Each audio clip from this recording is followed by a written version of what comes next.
Hello friends, how are you? I hope you are all well, and we welcome you to our YouTube channel. And those who have not yet subscribed to this channel, please subscribe soon. Now start our video without wasting our time. So let's start our video.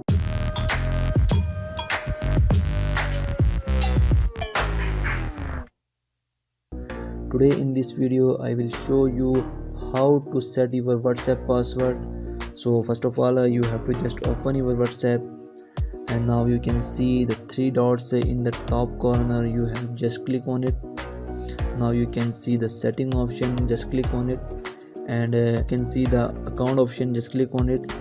Now you can see the third option, that is two-step verification, just click on it. Now you can see enable option, just click on it. Now enter a 6-digit pin like 25. Confirm your pin. Add an email address like my email address is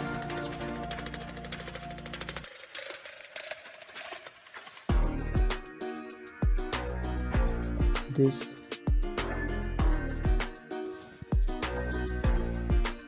Now click on done option.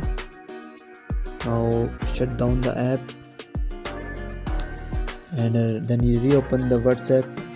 You can see your WhatsApp has been locked. Thanks for watching our video. To watch more such informative videos, please subscribe to my channel.